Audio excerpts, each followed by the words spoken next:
Dan di dalam nama Yesus, kami sudah siap untuk mendengar firman Tuhan.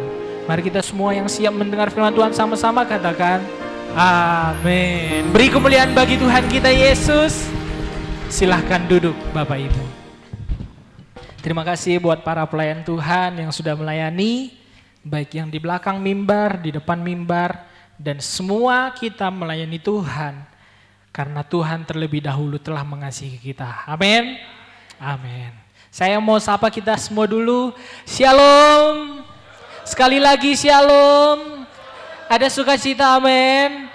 Yang bersukacita boleh lambaikan tangannya dan sorakan haleluya. Sekali lagi haleluya. Puji nama Tuhan. Kita harus awali khotbah ini dengan yang semangat-semangat, ya kan? Ada iklan mengatakan awali harimu dengan yang manis-manis. Ya. Kalau firman Tuhan ini kita harus awali dengan yang semangat-semangat. Ya, supaya roh kita terus dibakar, supaya roh kita terus dipersiapkan untuk menerima firman Tuhan dan nama Tuhan dipermuliakan. Saya mengucap syukur Tuhan karena setiap kesempatan yang Tuhan berikan bagi saya itu untuk mendewasakan saya dalam hal menyampaikan firman. Tentu banyak pengalaman, tentu banyak pemahaman yang mestinya kita pelajari bersama, mestinya terus kita pupuk bersama di dalam kebenaran firman Tuhan. Karena apa? Di luar sana semakin banyak orang berusaha untuk menjatuhkan iman kita. Di luar sana banyak semakin berusaha orang agar iman kita itu lari daripada Tuhan. Bahkan target mereka itu bukan hanya jemaat biasa Bapak Ibu, tapi sudah sampai kepada pelayan Tuhan, hamba-hamba Tuhan, bahkan pengkhotbah sekalipun. Nah, dengan demikian gereja itu memberikan ruang, kesempatan agar semua jemaat, semua kita itu mendapatkan pemahaman firman Tuhan yang benar. Karena ada pemahaman yang salah tentang firman Tuhan. Tapi puji Tuhan, pada kesempatan kali ini saya ingin mencoba menyampaikan firman Tuhan agar kita semuanya sama-sama belajar. Firman Tuhan kalau dibacakan setiap hari Minggu, disampaikan setiap hari Minggu, itu kadang seakan-akan bosan Bapak Ibu. Kenapa? Ayatnya itu-itu aja, tentang kasih lah, tentang pengampunan lah, itu aja diulang. Tetapi saya percaya kalau kita mau dituntun oleh Roh Kudus, firman Tuhan itu tidak akan menjadi biasa-biasa Bapak Ibu. Tetapi firman itu akan mampu mengubahkan hati kita, mengubahkan pikiran kita, dan mengubahkan semua sikap dan tingkah laku kita. Tadinya yang mungkin suami memukul istri, karena mendengar firman Tuhan kasihilah istrimu, di rumah langsung, sayang, mami, maaf ya, aku sudah melukai hatimu, ya kan? Tapi jangan diulangi lagi. Nanti ketika sudah minta maaf diulangi lagi. No, jangan. Tetapi ketika kita firman Tuhan kita baca, kita renungkan, itu akan menjadi pengingat dalam hidup kita. Amin. Amin. Jadi firman itu akan terus diperbaharui. Walaupun ayatnya sama, tapi pembahasannya itu pasti berbeda-beda. Itu tujuannya satu, untuk kita semakin mengerti firman Tuhan. Nah, kali ini saya akan mencoba menyampaikan firman Tuhan yang mungkin ayatnya ini sudah sering juga kita dengar Bapak Ibu. Langsung kita buka di dalam 1 Korintus pasal yang ke-6 ayat yang ke-19. 1 Korintus 6 ayat 19. Karena satu ayat saja kita akan baca secara bersama-sama dalam hitungan yang ketiga. 1, 2, 3, ya. Atau tidak tahukah kamu bahwa tubuhmu adalah bait Roh Kudus yang diam di dalam kamu, Roh Kudus yang kamu peroleh dari Allah, dan bahwa kamu bukan milik kamu sendiri. Amin. Siapa di sini adalah baitnya Allah? Coba lambaikan tangannya. Iya, kita semua adalah orang-orang percaya dan kita semua adalah baitnya Allah. Jadi tema firman Tuhan pada pemberitaan firman Tuhan hari ini adalah bagaimana cara Roh Kudus bekerja.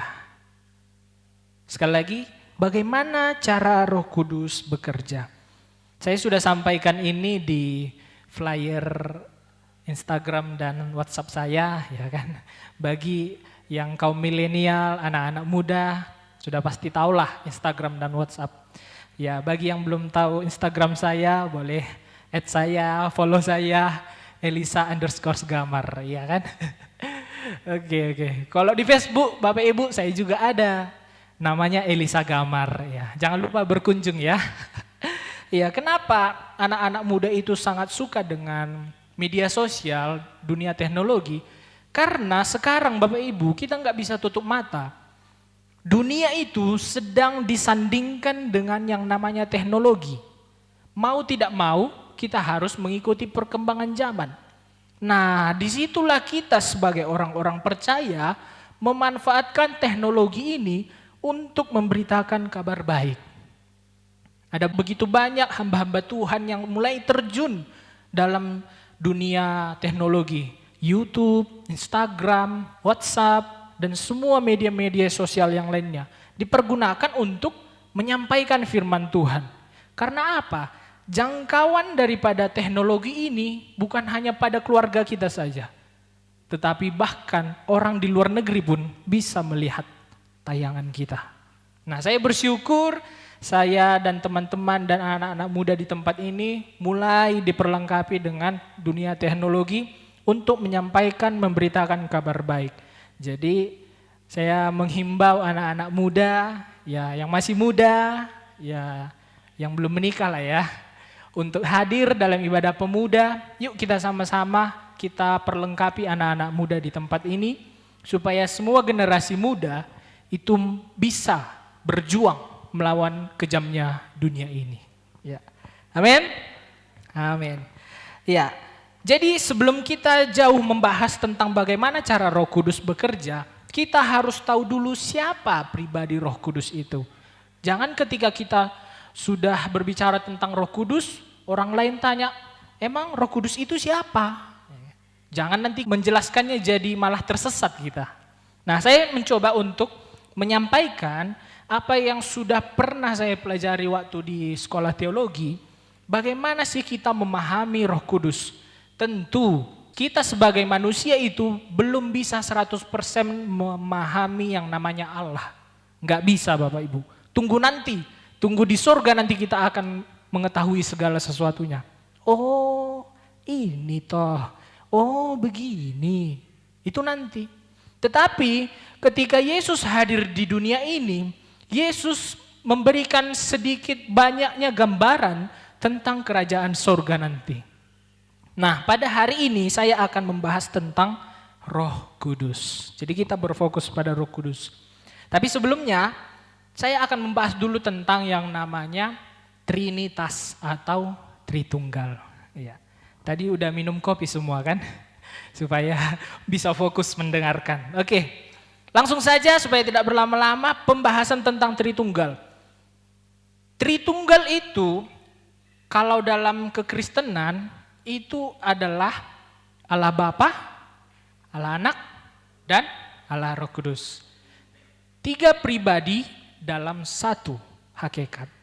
Artinya di sini Bapak Ibu, Allah yang kita sembah adalah Allah yang hidup. Amin. Yang kita sembah adalah Allah yang hidup. Bukti Allah hidup itu apa? Apa buktinya Allah hidup? Buktinya Allah hidup itu adalah Roh Kudus. Jadi kalau Allah dikatakan Allah yang hidup, maka Allah itu adalah roh. Sebab Allah tanpa roh itu adalah Allah yang mati. Dan saya tidak mau menyembah Allah yang mati. Bapak Ibu pun tidak mau menyembah Allah yang mati. Tapi kita menyembah Allah yang hidup. Itulah buktinya bahwa Roh Kudus dicurahkan bagi kita. Itulah bukti eksistensi atau bukti kehadiran Allah dalam hidup kita. Nah, Setelah kita ketahui bahwa Allah itu hidup, yang kedua, Allah itu memiliki yang namanya perkataan. Amin. Allah itu memiliki yang namanya firman. Jadi kalau Allah tanpa perkataan, Allah tanpa firman, itu adalah Allah yang bisu. Dan saya nggak mau menyembah Allah yang bisu. Dan Bapak Ibu juga sama. Tetapi kita menyembah Allah yang memiliki perkataan. Amin. Nah, kemudian selanjutnya perkataan atau firman Allah itu memberikan hidup bagi alam semesta. Melalui perkataan Allah, melalui firman Allah, segala sesuatunya dijadikan. Allah menjadikan langit dan bumi, Allah menciptakan Adam dan Hawa, Allah menciptakan tumbuh-tumbuhan, hewan-hewan, dan semua Tuhan ciptakan melalui perkataan, memberikan hidup. Dan kemudian firman itu hidup dan hadir di tengah-tengah kita di dalam nama Tuhan Yesus Kristus. Firman menjelma menjadi manusia, hidup. Amin. Amin. Ketika kita menyembah Allah, berarti kita mengakui bahwa Allah yang kita sembah adalah Allah yang memiliki firman. Ketika kita menyembah Allah, maka kita mengakui bahwa Allah yang kita sembah adalah Allah yang hidup, yaitu Allah Roh Kudus. Analogi yang paling cocok juga dengan kehidupan kita, nanti kalau ada bagian medis tolong koreksi saya kalau salah, ada nantulang ya girsang ya kan. Nah, jadi dalam tubuh kita itu ada yang namanya darah. Darah ini setidaknya terdiri dari 3 komponen. Yang pertama yang namanya sel darah merah. Sel darah merah itu bertujuan untuk mengangkut zat-zat yang ada dalam tubuh kita ke jantung dan dari jantung menyebarkannya ke seluruh tubuh kita. Setelah itu, komponen yang kedua adalah sel darah putih.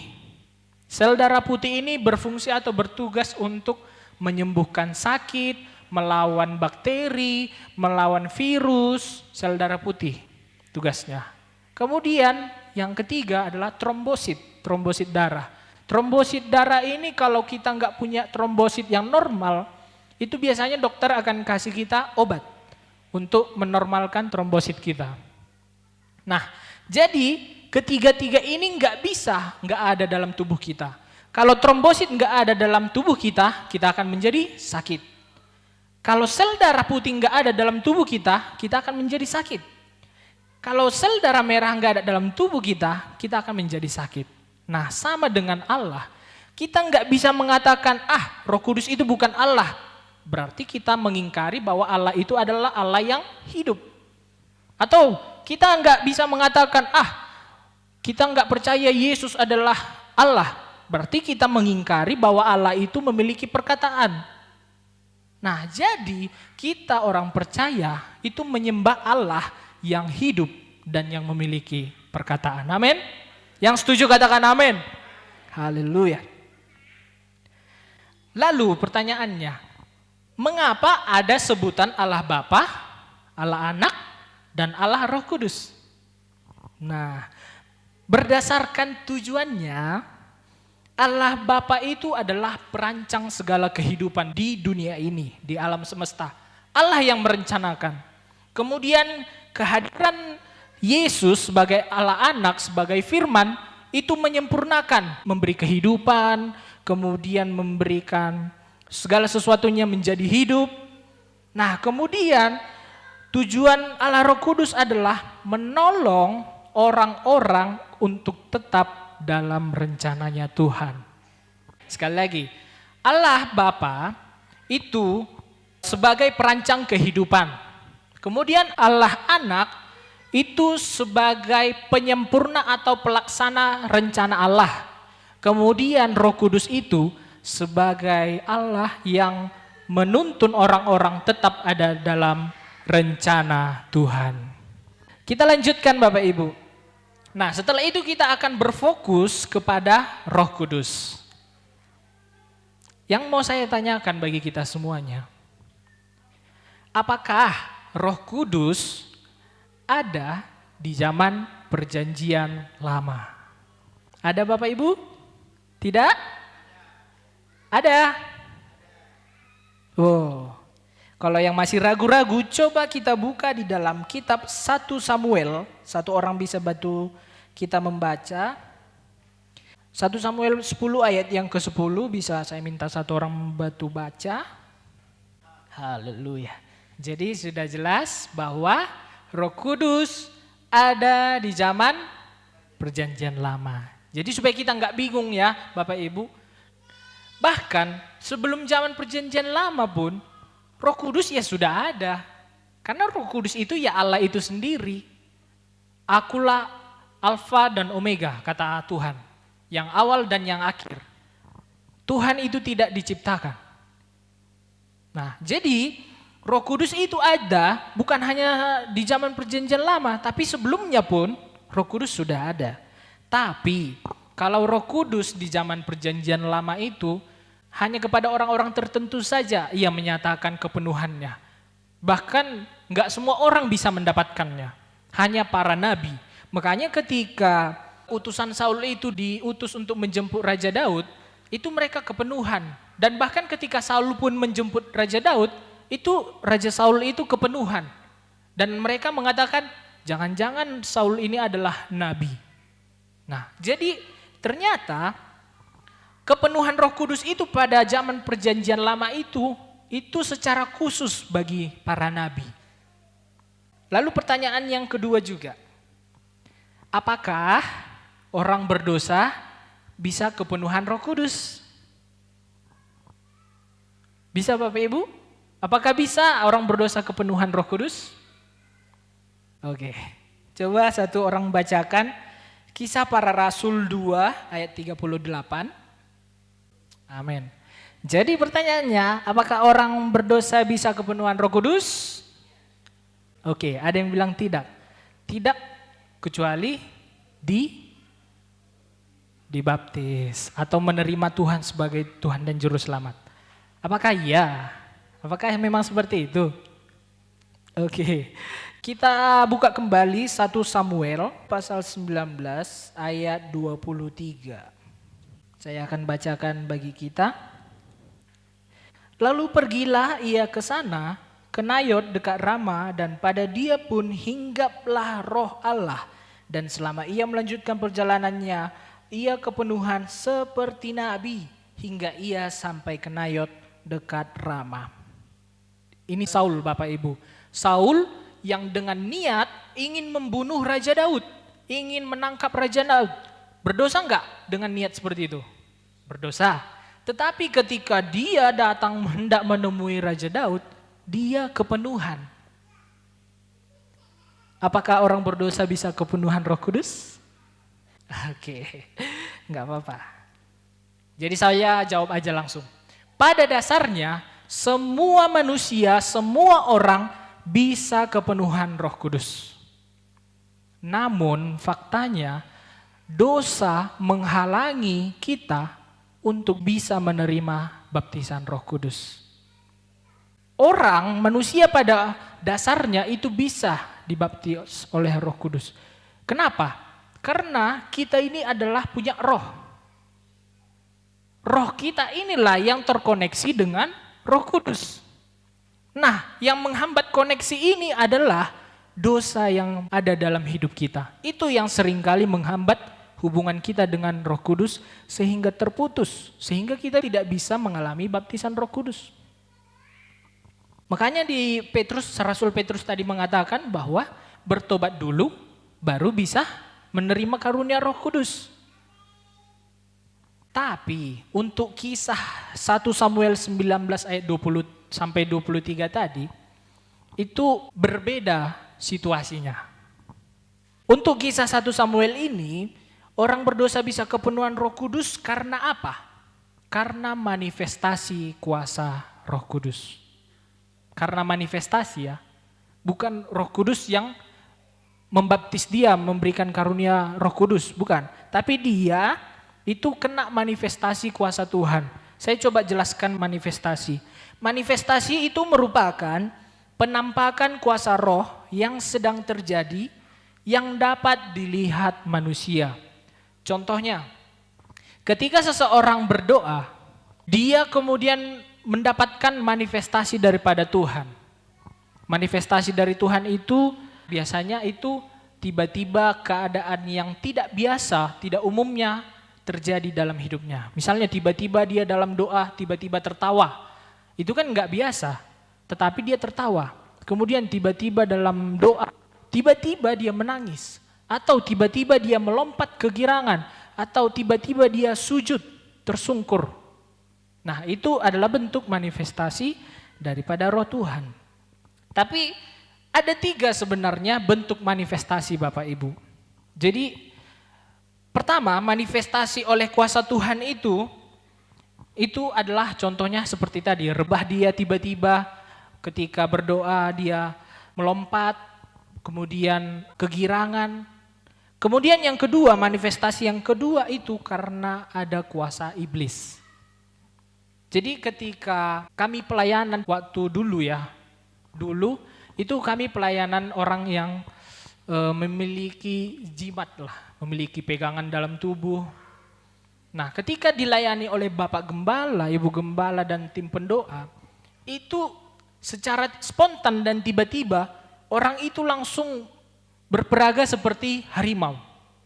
Nah, ini biasanya orang yang memiliki kuasa iblis dalam tubuhnya, hidupnya, itu akan bermanifestasi seperti hewan, kemudian seperti mulai jadi nabolon, atau ular, pokoknya banyaklah yang mengerikan lah.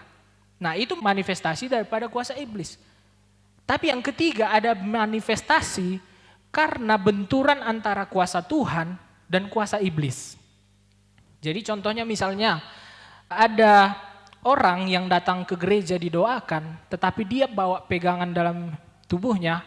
Kemudian ketika dia menghadap sama pendeta ini, karena pendeta ini memiliki kuasa Tuhan, jadi dia terpental gitu. Terpental, tercampak lah bahasa apanya ya, bahasa sehari-harinya, tercampak gitu. Dan akhirnya manifestasi dia. Kemudian keluarlah hewan, keluarlah segala macamnya gitu. Karena apa? Roh Tuhan nggak bisa menyatu dengan roh iblis. Akhirnya karena kuasa Tuhan lebih besar, makanya dia terpental. Seperti itu Bapak Ibu. Dan saya jadi teringat tentang kisah yang sempat viral di sosial media. Ada seorang hamba Tuhan di Afrika, itu ketika berkhotbah seperti ini, di posisi depan itu ternyata ada seorang yang berniat dari awal untuk membunuh Bapak Pendeta ini. Dia sudah bawa pisau dan ketika Bapak ini berkhotbah, dia tiba-tiba maju ke depan dan dia hampir menikam pendeta ini. Tetapi disitulah kuasa Tuhan, roh Tuhan ada. Sehingga ketika dia hendak menikam Pak Pendeta ini, dia akhirnya langsung kepenuhan. Dan dia akhirnya lompat-lompat dan akhirnya jatuh tiba-tiba. Nah, disitulah kita melihat bahwa ketika ada kuasa jahat datang menghampiri, maka dia akan terpental, dia akan mengalami manifestasi. Jadi itu Bapak Ibu. Jadi orang bisa kepenuhan Roh Kudus itu karena 2 hal, 2 keadaan. Yang pertama, orang yang lahir baru menerima Tuhan Yesus sebagai Tuhan dan Juru Selamat dan menjaga hidup berkenan di hadapan Tuhan. Kemudian yang keadaan yang kedua, orang bisa mengalami manifestasi kuasa Tuhan adalah ketika dia bersentuhan dengan kuasa Tuhan. Makanya ketika Bapak Ibu ingat kisah Musa yang menghampiri daerahnya Tuhan, dia Tuhan suruh apa? Lepas alas kakinya untuk menghampiri wilayah kekudusannya Tuhan. Nah, jadi ketika kita berada dalam kuasa Tuhan, maka orang-orang yang tidak mengalami kuasa Tuhan itu akan mengalami manifestasi. Makanya Bapak Ibu kalau misalnya ada dalam suatu KKR, satu ibadah, Bapak Pendeta suruh maju ke depan untuk pimpin altar call, untuk didoakan, mari kita ikuti. Karena apa? Itu penting untuk menyegarkan jiwa kita, supaya Roh Kudus turun atas kita, diurapi kita, sehingga kita mengalami manifestasinya Tuhan. Begitu Bapak Ibu. Tapi yang menjadi problem, masalahnya adalah jangan sampai ketika kita sudah ikut altar call dalam KKR, kita ikut ibadah dengan sungguh-sungguh, didoakan, disuruh maju ke depan, sampai nangis-nangis, berlutut, sampai manifestasi. Tetapi ketika pulang ke rumah, melawan orang tua. Ketika pulang ke rumah, berantem sama kakak sama adiknya. Jangan sampai seperti itu. Karena apa? Dari hidup kita kelihatan buahnya. Jangan sampai orang berkata, si Elisa ini lalap altar call, lalap maju ke depan, lalap nangis, keluar air dari mata, dari hidung, dari semuanya keluar. Tapi lalap berantem sama orang tuanya, lalap berkelahi sama abang-abangnya. Ya, jangan sampai seperti itu. Tetapi seharusnya ketika kita ikut dalam doa kegerakan itu, maka yang seharusnya terjadi adalah kita menghasilkan buah dan orang akan melihat buah pertobatan dalam hidup kita. Amin. Amin. Nah, saya akan masuk dalam poin penting saya pada hari ini, yaitu bagaimana cara Roh Kudus bekerja. Kita buka dalam Yohanes pasal 14 ayat 16 sampai 17. Saya akan baca bagi kita. Aku akan meminta kepada Bapa dan ia akan memberikan kepadamu seorang penolong yang lain supaya ia menyertai kamu selama-lamanya, yaitu Roh kebenaran. Dunia tidak dapat menerima dia sebab dunia tidak melihat dia dan tidak mengenal dia. Tetapi kamu mengenal dia sebab ia menyertai kamu dan akan diam di dalam kamu. Kemudian ayat yang ke-26. Tetapi penghibur, yaitu Roh Kudus yang akan diutus oleh Bapa dalam namaku, dialah yang akan mengajarkan segala sesuatu kepadamu dan akan mengingatkan kamu akan semua yang telah kukatakan kepadamu. Jadi bagaimana cara Roh Kudus bekerja? Yang pertama di ayat 17 dikatakan bahwa sebab ia menyertai kamu dan akan diam di dalam kamu. Yang pertama cara Roh Kudus bekerja, yaitu Roh Kudus menyertai kita orang percaya dari dalam diri kita. Di 1 Korintus tadi mengatakan bahwa tubuh kita adalah bait Allah dan Allah diam di dalam baitnya. Baitnya itu adalah hidup kita. Jadi orang yang percaya, Roh Kudus akan tinggal diam di dalam hidupnya. Lalu pertanyaannya, bagaimana dengan orang yang belum percaya? Apakah orang yang belum percaya sama Tuhan, itu Roh Kudus tinggal diam dalam hidupnya? Coba kita baca Roma pasal yang ke-8, ayat yang ke-9. Jika orang itu tidak hidup dalam roh, maka dia bukan milik Kristus. Jadi orang yang belum percaya itu Roh Kudus tidak tinggal diam dalam hidupnya. Lalu pertanyaannya, berarti orang yang belum percaya itu nggak bisa dong diselamatkan karena nggak ada Roh Kudus? Ada. Di jawaban yang kedua, bagaimana cara Roh Kudus bekerja? Yang kedua, Roh Kudus menyertai dari luar. Ini bagi orang-orang yang belum percaya. Maksudnya begini Bapak Ibu. Kan Roh Kudus tadi yang pertama tinggal diam di dalam orang percaya. Kita anggaplah Bapak Gembala kita, bukan dianggap sih, memang Bapak Gembala orang percaya. Jadi Roh Kudus tinggal dalam hidup Bapak Gembala. Anggaplah saya ini orang yang berdosa dan tidak percaya sama Tuhan, belum percaya sama Tuhan. Nah, bagaimana cara Roh Kudus menyertai saya?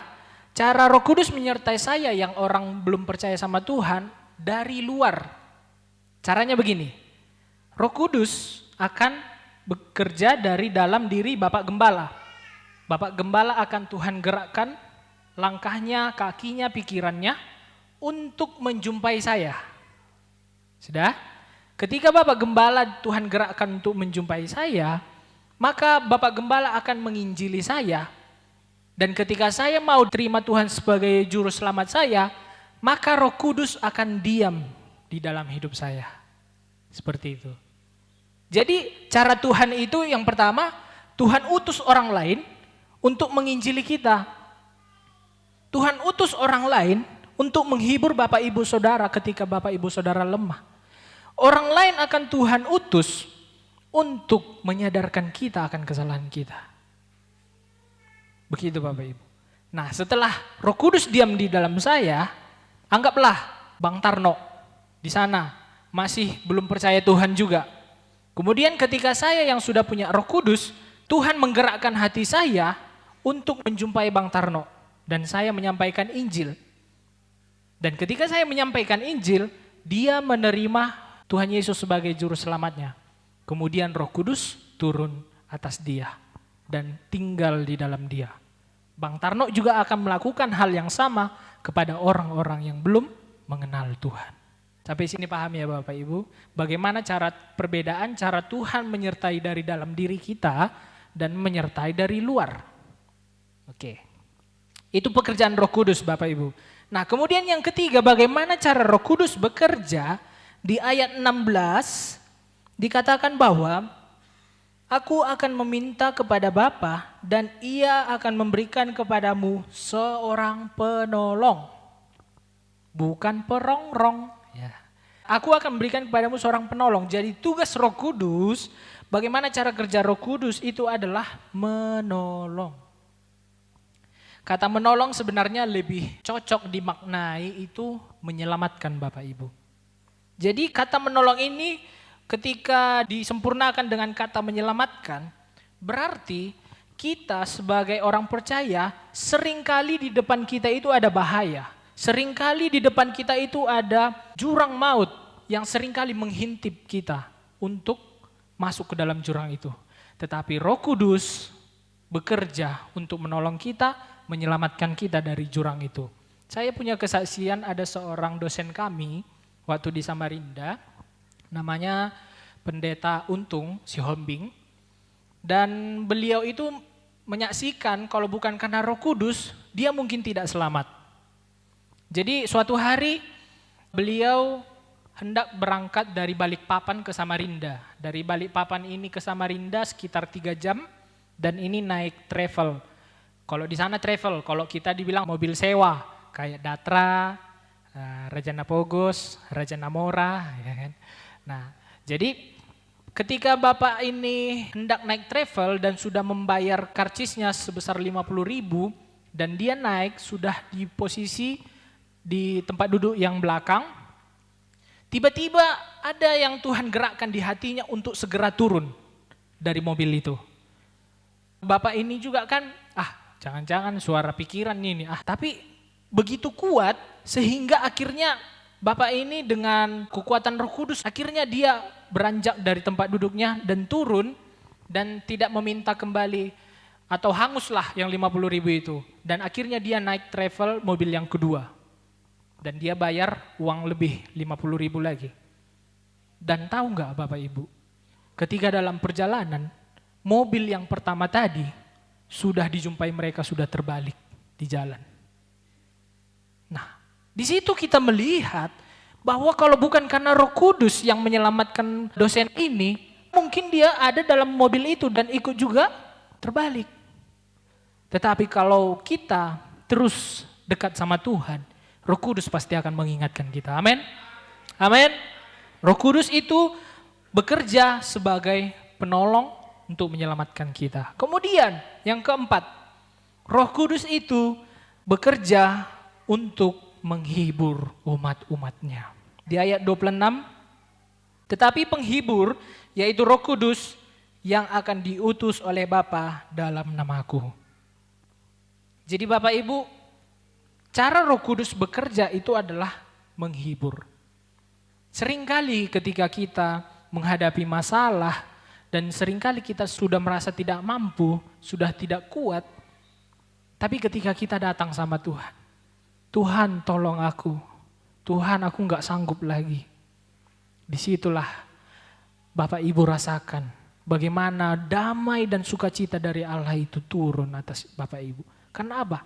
Roh Kudus itu menghibur. Di saat kita berduka, Roh Kuduslah yang menghibur. Di saat kita lemah, Roh Kuduslah yang menghibur. Di saat kita putus asa, Roh Kuduslah yang menghibur. Di saat kita patah hati, Roh Kuduslah yang menghibur. Karena itu, jangan pernah kita mendukakan hati Roh Kudus. Cara mendukakan hati Roh Kudus itu, saya nggak bahas tadi ya di sesi 1, saya bahas di sesi 2 saja. Cara mendukakan hati Roh Kudus itu, misalnya orang tua menyuruh kita, Elisa, belikan dulu gula. Datang saya bilang, saya hola-hola gula terus. Unang petaho margula hita, asa unang sakit gula. Gitu kan? Itu contoh bagaimana kita mendukakan hati orang tua. Sama dengan Roh Kudus. Ketika Roh Kudus sudah menuntun kita, ampuni dia. Ampuni orang yang menyakitimu. Ampuni orang yang mendukakan hatimu. Tapi kita bilang, gak mau Tuhan, gak mau. Itu kita sedang mendukakan hati Roh Kudus. Jadi Roh Kudus itu menghibur Bapak Ibu. Ketika kita mau untuk sujud di kaki Tuhan, Roh Kudus akan diam tinggal dalam hidup kita dan memberikan damai sukacita. Itu yang keempat. Yang kelima Bapak Ibu, bagaimana cara Roh Kudus bekerja? Yang kelima adalah di ayat 26 dikatakan, Dialah yang akan mengajarkan segala sesuatu kepadamu. Jadi yang kelima, Roh Kudus itu bekerja dengan cara mengajar kita. Seringkali ketika kita membaca firman, ada banyak hal-hal yang kita tidak mengerti. Apanya maksudnya ini Tuhan? Matius 1, semua silsilah, apa sih maksudnya Tuhan? Atau di kitab bilangan, semuanya angka, semuanya menghitung. Ya kan? Seringkali kita dengan kekuatan kita tidak mampu menyelami firman Tuhan. Disitulah berperan Roh Kudus Bapak Ibu. Jadi ketika kita mau membaca firman Tuhan, undang Roh Kudus untuk memberikan kita pengajaran. Kalau begitu, kenapa bisa ada hamba-hamba Tuhan yang melenceng dari kebenaran firman Tuhan, yang lari dari pengajaran firman Tuhan? Jawabannya simpel Bapak Ibu. Karena dia sudah tidak mengandalkan lagi Roh Kudus. Simpel. Dia sudah mengandalkan S3-nya, S2-nya, mengandalkan kepintarannya, mengandalkan hartanya. Sudah tidak mengandalkan lagi Roh Kudus. Akhirnya lambat laun, dia akhirnya terhilang. Jadi kita harus mengandalkan Roh Kudus untuk mengerti kebenaran firman Tuhan. Saya teringat kisah saya waktu di Jakarta Bapak Ibu.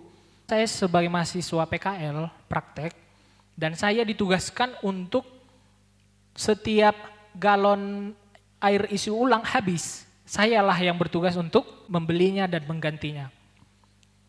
Suatu hari memang kami kan tinggal di ruko. Jadi sederetan ruko itu ada yang memang menjual galon isi ulang dan itu sudah langganan kami. Suatu hari saya pergi ke situ untuk mengganti galon, tapi saya panggil-panggil orangnya tidak ada. Saya tunggu selama setengah jam, tidak ada juga. Akhirnya saya putuskan untuk membeli dari tempat lain. Nah kemudian saya berangkat pergi mengambil dari tempat lain membawa sepeda motor, langsung 2 ya, kiri kanan ya. Kemudian setelah saya pulang membelinya, bertemulah saya dengan pemilik ruko yang menjual galon isi ulang langganan kami ini.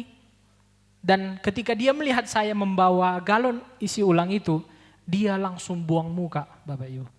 Padahal kami biasanya saling sapa, kemudian saling menegur satu sama lain. Tapi sejak itu dia nggak mau lagi menegur kami. Tapi dari peristiwa itu Tuhan mengingatkan saya dengan firman Tuhan yang mengatakan akar segala kejahatan adalah cinta akan uang. Gara-gara uang, gara-gara materi, hubungan bisa rusak. Gara-gara uang, gara-gara warisan, bapak dan anak itu saling membunuh. Gara-gara uang, gara-gara harta, itu banyak terjadi perpecahan di tengah-tengah keluarga. Karena firman Tuhan juga mengatakan, engkau tidak bisa mengabdi kepada 2 tuan, engkau tidak bisa mengabdi kepada Mammon dan juga kepada Allah.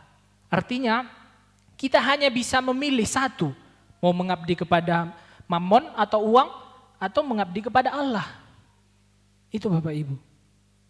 Jadi dari situ saya belajar bahwa Roh Kudus mengajar saya agar ketika nanti suatu hari engkau dipercayakan dana, dipercayakan materi, itu engkau harus pergunakan untuk membantu orang. Bukan menjadi milik sendiri, bukan menjadi kemewahan diri sendiri.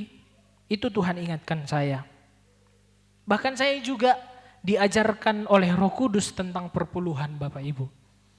Jadi waktu kami kuliah itu sempat rame, sempat viral tentang gereja nggak perlu memberi perpuluhan. Wah, di situ rame perbincangan. Bahkan saya pun sempat bingung.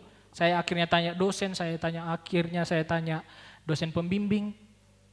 Dan Tuhan Roh Kudus mengajarkan saya di dalam kitab Matius, kisah ketika Yesus mengajar orang-orang banyak dan ada ahli Taurat dan Farisi mencoba Yesus dengan cara, apakah kami harus membayar pajak kepada Kaisar? Itu pertanyaan mereka. Dan Tuhan Yesus bilang apa? Tunjukkan kepadaku satu koin. Dan di sini ada lambang dan tulisan siapa? Mereka jawab Kaisar. Dan Tuhan Yesus bilang, kembalikanlah apa yang menjadi hak Kaisar dan kembalikanlah apa yang menjadi haknya Tuhan. Di situ langsung Tuhan ajarkan saya. Di kitab Perjanjian Baru tidak ada ayat yang mengatakan tidak perlu lagi memberikan perpuluhan. Tetapi ada ayat yang mengatakan berikanlah kepada Tuhan apa yang menjadi miliknya Tuhan. Dari situ saya belajar bahwa perpuluhan itu tetap, bukan ditiadakan. Dan Tuhan juga menjanjikan bahwa ketika kita memberikan perpuluhan, Tuhan akan membukakan tingkap-tingkap di langit. Nah, dari situ saya belajar bahwa wah, benar Roh Kudus, Engkau memang betul-betul yang mengajar kami semuanya. Dan poin yang terakhir, bagaimana cara Roh Kudus bekerja? Yang ke-6, ayat 26, di ayat yang terakhir. Dialah yang akan mengajarkan segala sesuatu kepadamu dan akan mengingatkan kamu akan semua yang telah kukatakan kepadamu. Jadi, yang terakhir, yang ke-6, Roh Kudus, cara Roh Kudus itu bekerja adalah mengingatkan. Amin. Kalau diingatkan Roh Kudus mau, amin. Kalau diingatkan mengampuni sesama mau, amin. Kalau diingatkan untuk mengampuni orang tua, amin. Anak-anak muda. Kalau diingatkan untuk mengampuni teman-teman mau semuanya anak-anak muda, amin. Jangan cuma jago mengingatkan ayang, sayang jangan lupa makan ya. Ya iyalah, masa nggak makan? Kalau nggak makan nanti kena asam lambung. Aduh, gimana sih? Ya. Jagonya cuma ngingatin ayang doang. Tapi Roh Kudus itu mengingatkan jauh melebihi itu semua. Roh Kudus itu mampu mengingatkan kita untuk apa yang akan terjadi di hari-hari berikutnya. Contoh nyatanya tadi adalah kesaksian dosen saya tadi. Gitu. Jadi Roh Kudus bukan hanya mengingatkan tentang hari ini, tentang masa lalu, tapi Roh Kudus itu akan mengingatkan kita apa yang akan terjadi ke depannya. Jadi mau kita semuanya untuk terus dekat dalam hadirat Tuhan, amin. Supaya apa? Supaya Roh Kudus semakin intens untuk berbicara lewat hati kita, pikiran kita. Dan kita menjadi anak-anaknya, anak-anak yang membawa dampak, membawa Roh Kudus, membawa sukacita di tengah-tengah hidup kita. Amin untuk firman Tuhan.